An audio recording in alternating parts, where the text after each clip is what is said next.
The twin suns of Varkallen burned low in the sky. Their red light fell across the black stone towers of the capital city, Veldar. The sky was quiet now, but the people were not. Morning drums echoed through the streets. Soldiers stood with their heads bowed. Flags flew half high. Princess Zelari, daughter of King Velkor, was gone. Her ship had vanished in the Battle of Draith's Man, important outpost near the edge of the Skarn territory. The Varkallen fleet was ambushed. Died. Solari's ship was last seen crashing into the surface of the dead world below. No signal, no beacon. Only silence. King Velkor, ruler of the Varkallen Empire, had never shown weakness. His voice commanded fleets. His name brought fear to the stars. But when the message came, royal signature lost. Princess presumed dead. He fell silent. In the throne room, built from meteoric iron and bone, Velkor stood before his war council. Tall and strong, he wore black armor, lined with gold veins, and his crown looked more like a weapon than a symbol. His face was hard stone, but his eyes were different now. "She is not dead," he said softly. The council stared. No one spoke. "Send more ships," he ordered. "Search the surface again." The general stepped forward. "My king, we searched every signal. The gravity storm makes it impossible to land. If she were alive, we would have seen something. We must accept." Velkor raised a hand. The general stopped. "We do not accept. Not until I see her bones." No. Dead world of Draith's Maw, under broken sky and choking ash, something moved. A sharp piece of metal shifted. A hand pushed through dirt and black rock, then a cracked helmet, leaking gas. A body dragged itself out of a ruined drop pod. It was Princess Solari. Her armor was damaged. One arm hung useless. Her leg was burned. She couldn't breathe properly. The air here was poison to her kind. Her oxygen tank was almost empty. Her vision swam, but she was alive. Her first thought was duty. She had to send a signal. She reached for her comlink. It was crushed, useless. She stumbled, fell, then crawled toward the hills. The sky above flashed with lightning even though there were no clouds. Strange, broken energy fields covered. Parts of the land Skarn had used forbidden weapons here. She was sure she would die. Then she heard something metal scraping on rock, a figure moving through the dust. Her eyes narrowed. Atch! A scavenger. No, it was something else. It was tall. Wore a gray suit, carried a long weapon across its back. His face was hidden behind a helmet, but the voice was clear and strange. "Whoa, don't move. I'm friendly. Are you injured?" It was a human. She tried to stand, but her body failed. Her hand moved toward her blade, but she was too weak to draw it. The human crouched beside her. His helmet retracted slightly, showing his face. Pale skin, blue eyes, a scar across one cheek. "My name's Jack Mercer. Lieutenant Earth Scout Division," he said. "You're Varkallen, right? What the hell are you doing here?" Solari stared at him. She didn't answer. Jack looked at her wound and muttered, "Damn, that's bad." He pulled out a small injector and checked it. "Hope your body doesn't reject this stuff." She weakly grabbed his arm. "No. Poison." "Relax," he said, smiling. "It's just a painkiller. I wouldn't save your life just to kill you after." She didn't understand his words, but somehow she believed him. Jack dragged her back to a cave hidden in the cliffs. He had made a shelter from the wreck of his own ship.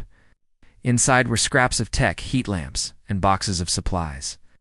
It smelled like oil and burnt circuits. He worked fast, cut away her damaged armor, wrapped her burns, and rigged a strange breathing mask from human and Varkallen parts. The mask hissed. She took a deep breath. For the first time in hours, her lungs didn't burn. She looked at him again. Was this man? Why did he help her? Most humans would have left her to die. Varkallen had been at war with Earth for years. Their people feared and hated each other. And yet, this man had saved her. "Why?" she asked, her voice weak. Jack looked surprised. "You speak English a little?" she said. He shrugged. "Well, I guess I helped because you needed it. Pretty simple." She narrowed her eyes. enemy. Yeah, technically, he said. But I'm stranded. You're stranded. War doesn't matter much when both sides are stuck in the same hellhole. She said nothing. Later, when she slept, Jack kept watch. The land was full of danger. Wild. Skarn drones still roamed the surface. Strange beasts had been mutated by the weapons. A mistake, and they'd both be dead. But Jack didn't sleep. Sat near the entrance, watching the ash fall like snow. He thought about his crew. About his orders? About the last thing he told his commander? I'll do one last scan. If I don't find survivors, I'll head back. Then he'd found her. And now, nothing was simple. Days passed. Zelari healed slowly. Her strength returned. She began to speak more, ask questions, watch him carefully. Jack showed her how he hunted small creatures for food, how he repaired equipment, how he used solar panels to charge devices. They argued sometimes. She didn't like how he joked about everything. He didn't like how serious she was all the time, but they worked together, trusted each other.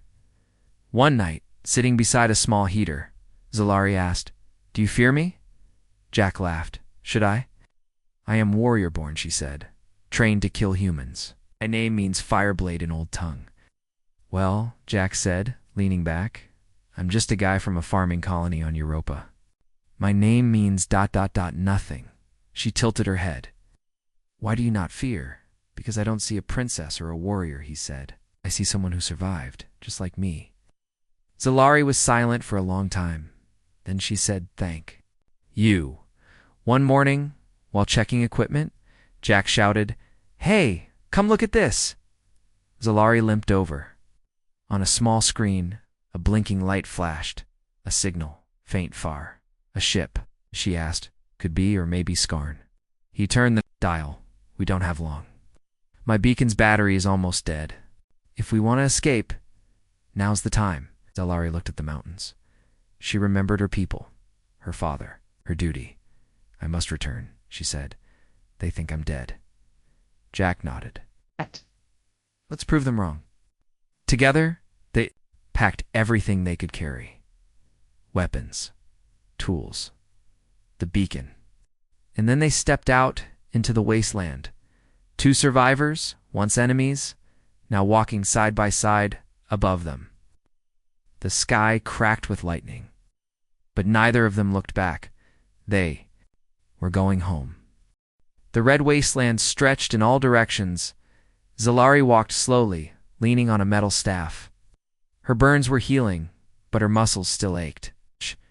Jack Mercer walked beside her, carrying the heavy signal beacon on his back. His gray armor was scratched and dirty, but he moved quickly, always checking the sky.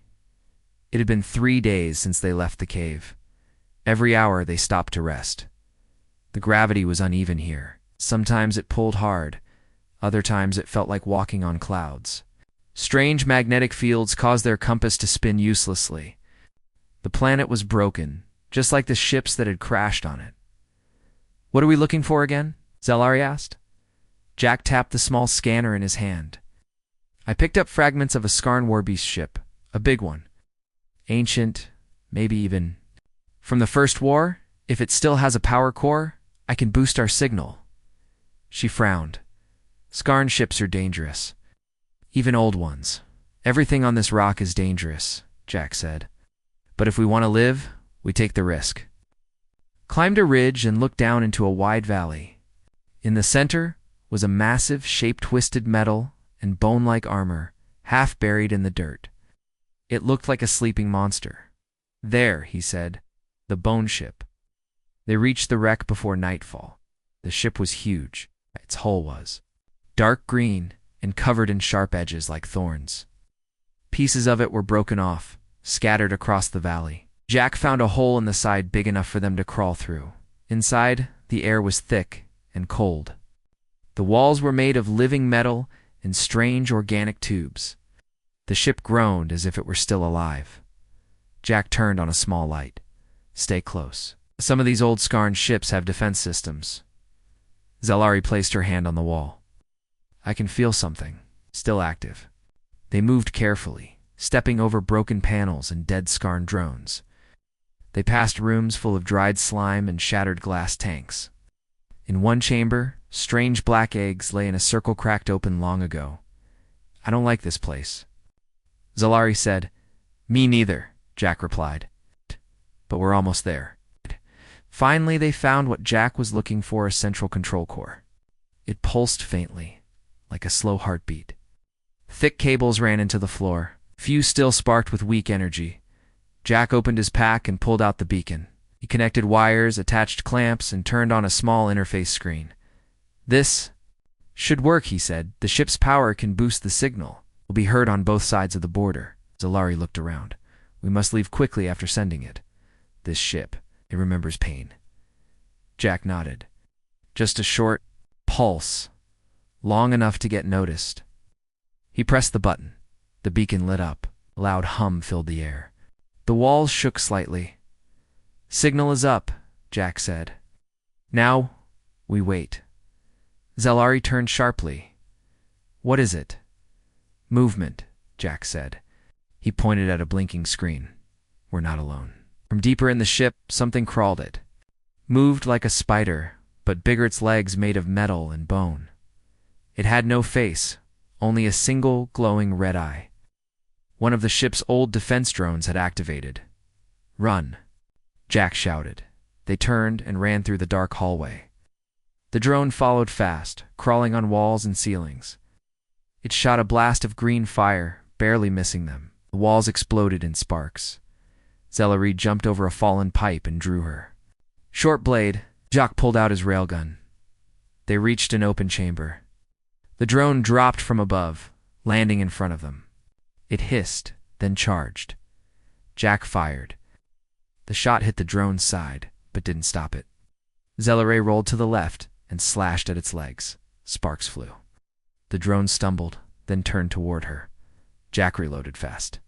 "Hey, over here." Drone turned again, just as Jack fired a second shot, this time at the eye. The eye exploded. The drone screamed in a high-pitched shriek, then fell, twitching. After a few seconds, it stopped moving. Breathing hard, Jack looked at Zalari. "You okay?" She nodded. "I hate scarn machines," same, Jack said. Suddenly, the ship's lights turned red. More hums echoed through the walls. "We need to go," Zalari said. "Now." They grabbed the beacon and ran. Outside, the wind had picked up. Ash blew across the valley. In the sky, something shimmered. "Is that a ship?" Zalari asked, pointing. Jack looked through his scope. "Svarkalan, one of yours." Zalari's eyes widened. They came. Sharp noise made them turn. Another signal appeared on Jack's scanner. "A second ship, -stealth -class. Jack frowned. "That's not Earth. And it's not Varkalan either." Then he saw it. A Skarn scout ship, half-cloaked, gliding over the hills like a shadow. "We've been followed," he said.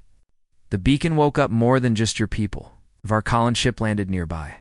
Store opened and soldiers in silver armor rushed out. One of them stopped when he saw her. "Princess Zalari." She stood tall. "I am alive. This human saved me." The soldier's eyes went wide. "We must take you to the king at once." "No," she said. "We have incoming." Jack pointed at the scanner. "Skarn ship, 1 minute out." The Varkalan soldiers raised their weapons. "Protect the princess," the captain shouted. From the sky, the Skarn ship dropped fast. Guns opened, fire blasting the hillside. Explosions shook the ground. Drone swarm followed behind it. The battle was fast and brutal. Jack fired his railgun, taking down drones one by one. Zalari fought beside him, blade flashing.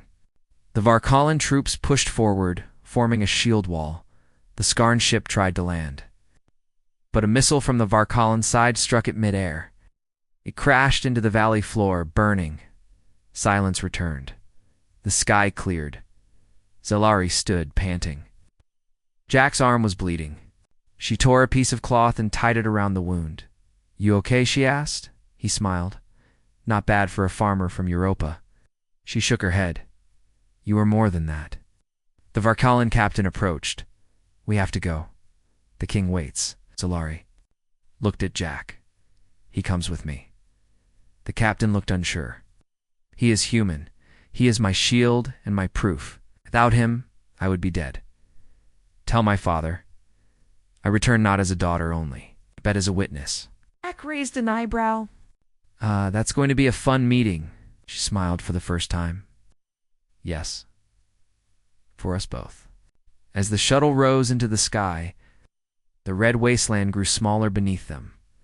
Zalari watched the stars above, thought of the throne she left behind. Jack leaned back in the seat, arms crossed, thinking about what came next. Neither of them knew exactly what would happen. But one thing was clear. War had brought them together, but what came next would shake both worlds. The Varkalan capital, Veldar, had not seen a skyship break formation in over a century, but today, a sleek royal shuttle sliced through the clouds without warning. Its engines screamed with urgency, and the guards at the tower gates moved fast. Alerted by the ship's strange signal, inside the throne room, King Velkor stood silent, facing a huge window that showed the twin suns setting. His black cloak hung from his shoulders like a shadow. The court behind him was full of generals, nobles, and advisors, all whispering, all worried. She is gone, one noble said. We must name a new heir, said another. The king raised his hand. Silence returned. Moments later, the heavy doors of the throne room opened. A soldier ran in and dropped to one knee. My king, he said, breathing hard, the shuttle carries the royal code. It is her. No one spoke. Not even the king, then. Footsteps echoed down the corridor, and through the open doors walked Princess Exlarai alive. Her armor was scratched and worn. Her face was marked with dust and old burns, but her back was straight, her chin high, and her eyes sharp as ever. A gasp ran through the court. Behind her walked a man no one expected, a human in damaged Earth Scout armor, carrying a large rifle and a pack of salvaged gear. Whispers exploded. In the hall? A human? Impossible. This is treason. The guards stepped forward, but Zalari raised a hand. He is under my protection, she said. He saved my life. King Velkor turned, his golden eyes locked on his daughter. His expression did not change, but something in the air shifted like pressure before a storm. You live, he said softly. I do, father, she replied, and you bring a human into our sacred hall. I bring truth, she said, stepping forward. The room fell quiet again. Later, behind closed doors, the king sat in his private chamber. His crown rested on the table before him. Zalari stood across from him, armor removed, wearing a silver robe marked with the royal crest. Jack waited. Outside, guarded by two warriors, you were lost, Velkor said. I mourned you. I was nearly killed, Zalari said. The Skarn trap was more powerful than we believed. My ship was destroyed. I survived by crawling from the wreck with broken bones and poison in my blood, and he found you. Velkor said. Yes, she nodded. Jack Mercer. Earth Scout. He saved me, fed me, protected me. He is the enemy. He is a soldier, like me, trained to kill, but he chose not to. Velkor stood. Our people will never accept this. They see humans as thieves, destroyers, and they are blind, Zalari said. And I was blind too. But war makes us stupid. Teaches us hate before it teaches us truth. The king turned away. Do you love him? Zalari's breath caught. No, not like that. I respect him. I owe him my life. I do not bring romance. I bring understanding. Velkor looked at her, eyes sharp. Do you ask me to trust him? I ask you to listen to him. The next day, Jack was brought before the court. The great hall was filled with warriors, nobles, and scientists. Floating screens showed his file, his Earth's military rank, mission history, and record. Some shouted that he should be executed. Others said he could be used for information. But when Jack stepped into the center of the court, he didn't flinch. He looked straight at the king. I didn't come here to spy, Jack said clearly. I didn't come to beg. I saved your daughter. Because it was the right thing to do, the crowd murmured. She saved me too. We wouldn't have survived without each other. She's tough, smart, and sorry. Your Majesty, a little scary. Some laughed. Even Velkor's lip twitched slightly. Jack continued, "Do you think I'm your enemy? Maybe I was. But after what I saw down there, we're all standing on the edge of something worse." "What do you mean?" the king asked. Jack stepped forward. "That Skarn bone chip, it wasn't just old tech. It was part of a bigger network. It's waking up." The hall grew cold. "I hacked part of its system. There's more of them," Jack said. "Hidden, sleeping, all over the outer belt. Something's coming. The Skarn aren't just fighting, they're rebuilding." Velkor narrowed his eyes. "You have proof?" "I brought data cores," Jack replied. "Let your techs read them. You'll see." "Shh." The king said nothing. Then he turned to his court. "Take the cores. Verify the claim." As Jack was led away, Zellery caught his eye. He gave her a small nod. She nodded back.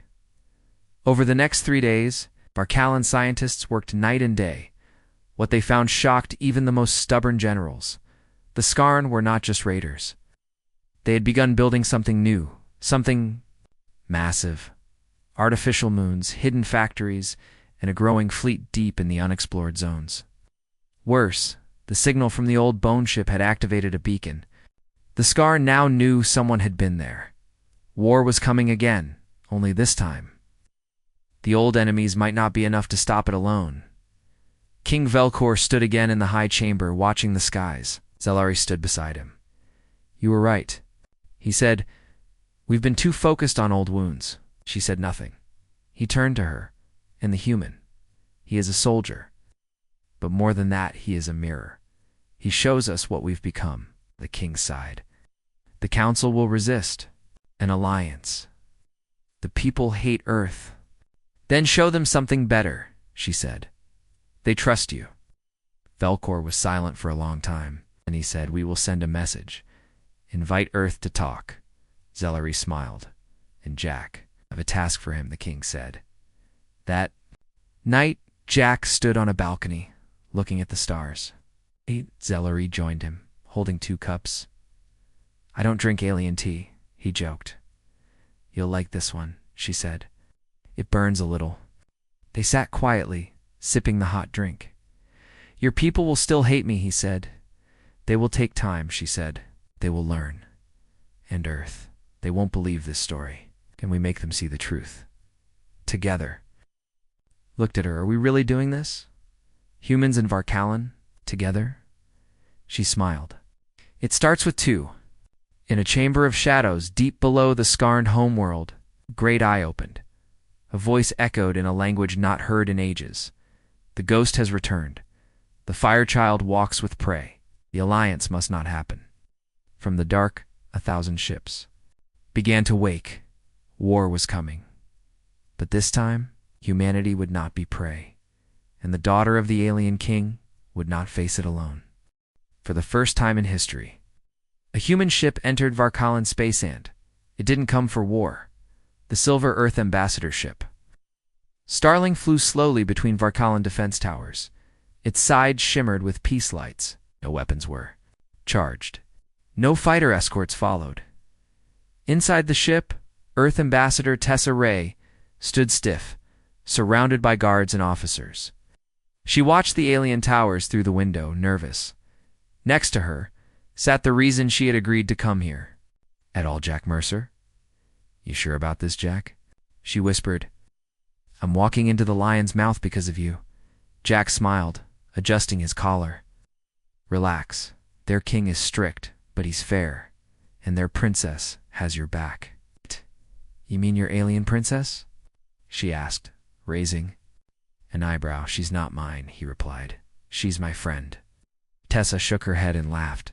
"You've gone soft." "No," Jack said, his eyes serious now. "I've seen what's coming. We all need to get harder, or we die." The ship landed. The gates of Veldar opened. The human and alien worlds were about to meet face to face for peace or for war. The throne room of King Velkor had never held a human before, but now Ambassador Tessa Ray stood tall under its glowing sealing hands. Folded behind her back, her dark suit was clean and formal. Her voice was calm, but but strong. "You've read the Scarn files," she said. "You know what they're building? They won't stop with the outer belt. They'll come for Earth. They'll come for Varkallen. If we fight alone, we'll lose." The nobles murmured angrily. Some shouted, "She lies. I just want our tech. This is another trick." Velcor raised a hand. "Enough." He turned to Tessa. "And what do you offer, Earthwoman?" "An alliance," she said simply. "Tech exchange, military coordination. Shared patrol zones in Scarn-infected space. What do you ask? Respect, trust, and a seat at the table." The court went silent again. Velcor stared at her for a long time. Then he turned his gaze to Jack. "You risked much bringing her here." Jack nodded. "The Scarn don't care what species we are. They'll burn us all. Together, we have a chance." The king stepped down from the throne. His voice was low. "Long ago, I lost 2 sons in the first Scarn War. I swore never to forget." He looked at his daughter, and then I almost lost her too. He raised his hand. "Prepare the banners. Begin the war council. The alliance is accepted." Cheers erupted. Some shouted in joy. Others watched in silence, unsure. But it was done. The warpath had begun. Deep in the cold black of space, the Scarn Citadel awakened. Massive hive ship engines powered up. Silent factories began to pulse. Biometal creatures crawled from egg vaults by the thousands. Their leader called. The architect watched the stars from a twisted throne of bone. A voice from the shadows hissed. They joined forces. The architect's voice was calm and deep. "Let them. They have forgotten what true war looks like." It lifted a spidery hand. "Prepare the Voidfangs. Send the Memory Eaters. We shall remind them." Black ships slipped from orbit, cloaked in shadows. War was coming fast. On the Earth Varkallen warship Unity Spear, Jack stood on the bridge next to Princess Zelari. They wore a new armor designed by both human and Varkallen engineers. His rifle had alien runes etched into the barrel. Her blade now had a human plasma core. "Never thought I'd see this," Jack said. Looking around at the mixed crew, humans and aliens working side by side. "Neither did I," Zelari replied. "But war changes everything." The ship jumped into hyperspace. Their mission was simple: scout the edge of the Scarn territory, confirm the location of the hidden hive moons, and strike first before the Scarn brought their war to civilization. As they neared the red zone, warning signals lit up. "Unregistered structure detected," said the pilot. On the screen, a strange shape floated in space, half asteroid, half machine. "A hidden Scarn base.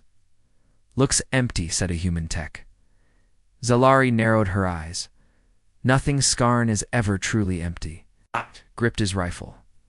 "Let's knock." The landing team entered the base with caution. It was cold, dark, and smelled like blood and rust. Dead drones lined the walls, torn apart. Skulls were crushed. Something had happened here, but not long ago. Jack crouched by a broken drone. "These weren't killed by us." Zelari touched the wall. "They fought something worse." Suddenly, lights flickered. Scream echoed from deep inside. The team raised weapons. Then the walls opened and black shapes fell from above. Scarn hybrids, part machine, part flesh, with long claws and glowing red eyes. They weren't regular drones. They were faster, smarter, deadlier. A trap. "Fall back." Jack shouted. The battle was chaos. Plasma fire lit the tunnels. Zelari cut through 2 hybrids with her blade. Jack shot another mid-dash leap, but they kept coming. A soldier screamed as he was dragged into the dark. Another fell beside Zelari, stabbed. Through the chest, "Exit sealed," shouted a tech. "We're not dying here," Jack yelled. "Blow the reactor." They set charges. The team ran for a side shaft as the base shook at the last moment. Jack threw Zelari through the door and jumped behind her. The base exploded. Back on the Unity Spear, survivors returned, bruised and bleeding. Zelari stood over the bodies of those they lost. "We were tricked," she said. "The Scarn wanted us to find that base. Jack wiped blood from his arm. They're watching, studying us. Red appeared on the screen. We've picked up multiple Skarn signals near Sector 9. We think they're moving toward populated. System Zalari turned to Jack. Then we hit them first. No more hiding. He nodded. Let's bring the war to them. 3 days later, a full Earth Varkalan fleet dropped out of hyperspace above a Skarn-controlled moon. They had one goal. Destroy the Skarn hive before it could awaken. The battle was brutal. Skarn ships swarmed like insects. Their weapons tore through shields. Human fighters dodged between blasts. Varkalan cruisers fired particle beams, lighting up space. On the ground, Grak and Zalari led the charge. They fought through tunnels, fire, and screams.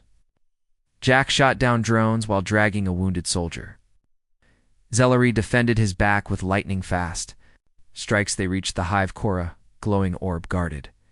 By a massive beast, the architect's voice echoed from speakers. You are children, playing at war. You cannot stop us. We're not children, Jack growled. We're survivors. Together, he and Zalari charged the beast. It roared. She struck low. Fired high. The beast fell. They planted the charges. The hive burned victory was theirs. But in the smoke, a single message was found, scratched into metal. This was only the first. As the Earth Varkalan fleet returned to base, Jack stood beside Zalari in the war room. More are coming. He said. She nodded. Then we fight. He looked at her together. She smiled. Always. The stars outside flickered. The Skarn were not finished. But neither were they. The ghost and the daughter of the king had come something new. Fire that the enemy could not put out. The war changed everything. 1 year ago, Earth and Varkalan were enemies. Now, they were allies standing shoulder to shoulder against the rising threat of the Skarn, an ancient enemy returning with new power and terrifying weapons. Across the galaxy, Skarn hives were falling. Human Varkalan fleets fought together, bleeding together, and sometimes dying together. But they were holding the line. In the command deck of the battleship Unity Spear, Captain Jack Mercer stared at the map. Red zones blinked across the stars. There. Moving faster, he muttered. Beside him, Princess Zalari stood in full armor, now marked with both human and Varkalan crests. She was no longer just a warrior or a lost heir. She had become a symbol of unity. Soldiers from both species followed her into fire without question. They've stopped hiding, she said. Now they want to finish us. Jack nodded. Our move? We hit their heart, she said, pointing to a dark star cluster called the Wound. Their command hive is there. We destroy it, the Skarn lose control. It's suicide, said a human officer. No one's ever come back. From the Wound? Jack looked at Zalari. Sounds like our kind of mission. Back on Varkalan, King Velkor stood before the High Council. The room was filled with generals, nobles, scientists, and soldiers. The air was heavy with tension. They are asking for full fleet support, said one general. Strike on the Skarn core. It's madness. Another voice shouted, we could lose everything. But the king raised his hand. My daughter believes this is the only path, he said calmly, and I have learned to trust her. He stepped down from the throne and looked around the room. When she was lost, I grieved. When she returned, I feared I had lost her to another world. But now I see. She was reborn, not as a child of war, but as a leader of peace. He raised his staff. Send the fleets. The Allied force gathered in orbit dozens of warships, fighters, carriers, and stealth destroyers. The mission was clear. Enter the Wound. Locate the Skarn core, destroy their control nexus, and end the war before it reached Earth, or Varklon. Jack stood in the hangar, loading gear. His armor was scratched but strong. His plasma rifle hummed. Zalari approached quiet. Are you ready? She asked. Jack smiled. No, but we're going anyway, right? She chuckled. That's why I like you. He paused. Hey, if we don't make it, we will, she said sharply. Jack nodded, but inside. He felt the same fear all soldiers feel before a final fight. A fear not of death, but of failing those who believed in him. As the fleet entered the wound, space itself seemed to twist. Nebulas moved unnaturally. Stars flickered and vanished. Shadows followed the ships like ghosts, inside the Skarn territory. Thousands of drones rose to defend the hive. The battle began. In space, Varkalan and Earth ships opened fire. Bright beams and missiles tore through the dark. Skarn fangs exploded. In green flame, on the ground, teams landed near the Nexus crater. Jack Solari and a joint strike unit entered a dark tunnel beneath the hive moon. Inside, the air was thick. The walls pulsed like flesh. Machines buzzed with life.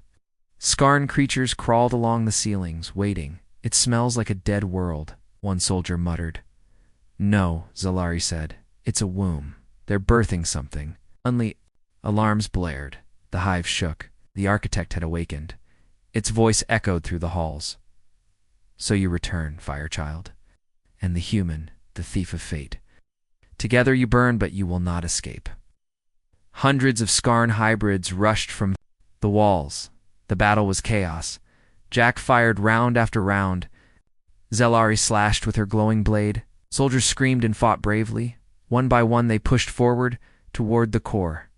Finally, they reached the central chamber. In the center floated the Skarn Nexus, a huge glowing structure of bone and metal, alive and humming. Around it, thousands of energy threads connected to the Skarn hive mind. The architect appeared a massive figure, tall as a tower, with 6 arms and eyes like black holes. "You came to end us," it said, "but you were only 2. Zalari stepped forward. "We are 2, but we carry the strength of millions." Jack raised his rifle. "Let's finish this." They attacked. The battle with the architect was brutal. Jack was thrown into a wall. His ribs cracked and he dropped his weapon. Blood filled his mouth. Zalari fought like fire, her blade slicing through limbs and bone. But the architect was strong. Then Jack saw it. Above the Nexus, a weak spot, a glowing orb, powering the hive. Zalari.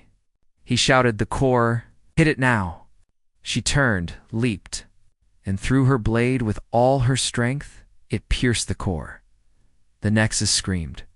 The hive began to collapse. "Run!" Jack shouted, grabbing Zalari. They sprinted through shaking halls. Fire and acid poured from the ceiling.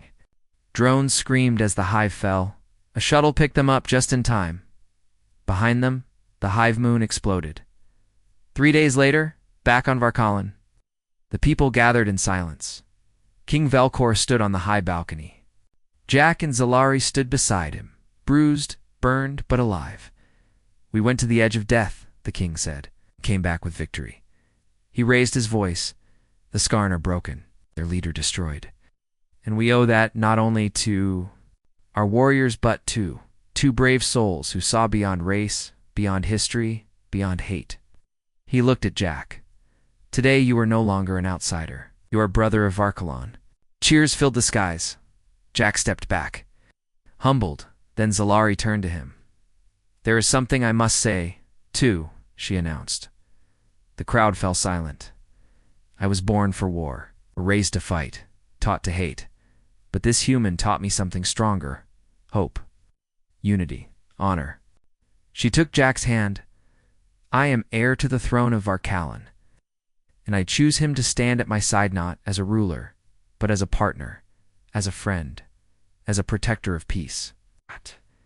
The people stared, and then they clapped, then roared. Jack leaned toward her and whispered, "You just made a lot of enemies and a lot of history." She smiled. "I've faced worse." That night, as the stars returned to peace, Jack and Zalari stood on a quiet hill outside the city. "Think it'll last?" Jack asked. "Peace," she said, "only if we protect it." He looked at her. "You ever think about what's next?" She turned to him. "I think it starts now." And for the first time in many lifetimes, the galaxy held its breath because 2 warriors from 2 worlds had just proved that peace was possible, and that, even in the darkest war, hope could return. One human, one air, one future, together.